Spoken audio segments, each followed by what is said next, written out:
Bonjour à toutes et à tous les fratés, j'espère que vous allez bien. Aujourd'hui pour cette nouvelle vidéo, on se retrouve pour un des chocs de cette de ces deuxièmes matchs de poule avec le match Portugal-Uruguay. C'est quand même un des chocs des phases de poule après le gros match Espagne-Allemagne qu'on a eu hier soir. On a Portugal-Uruguay, ça nous fait repenser à la Coupe du Monde 2018. C'était un huitième de finale qui avait penché en la balance des Uruguayens. Donc là, le Portugal est donné favori de ce match avec une cote de 2,05, l'Uruguay 4,40. Les cotes sont quand même resserrées, ce qui montre que tout est quand même possible dans ce match. Surtout qu'en plus, en ce moment, on a quand même pas mal de surprises dans cette Coupe du Monde. Les Portugais, lors de la première journée, se sont imposés 3-2 face au Ghana.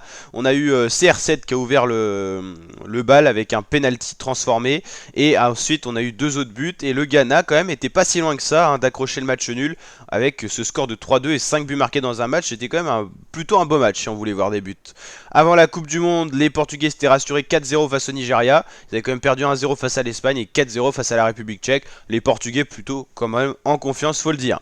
L'Uruguay a commencé par un bon vieux match nul 0-0, match assez stérile face à la Corée du Sud. Il y avait eu un 2-0, victoire encourageante face au Canada, mais défaite surprenante 1-0 face à l'Iran. Donc peut-être l'Uruguay un petit peu moins tout simplement en confiance.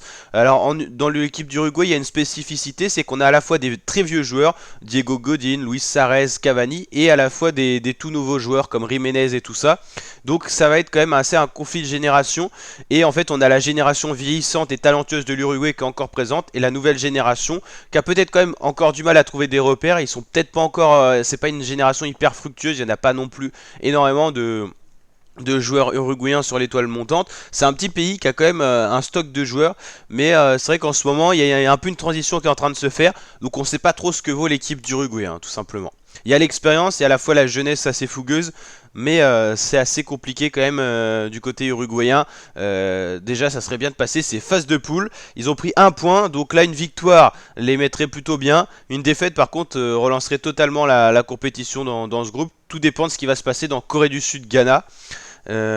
Donc là c'est quand même assez serré dans ce groupe au final. Le premier match nul Corée du Sud-Uruguay a vraiment mis du peps dans ce groupe.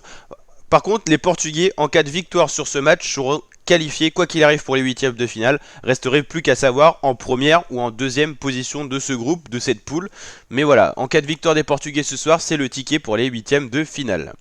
Donc voilà la team, c'est déjà la dernière vidéo de la deuxième journée des phases de poule. Dès demain, on attaque la troisième journée des phases de poule avec donc deux matchs en même temps pour garder un maximum de suspense et pour que les équipes ne sachent pas ce qui s'est passé sur le match d'à côté, pour pas savoir si elles sont éliminées à l'avance et tout, pour que les matchs ils aient encore tout leur suspense et toute leur saveur.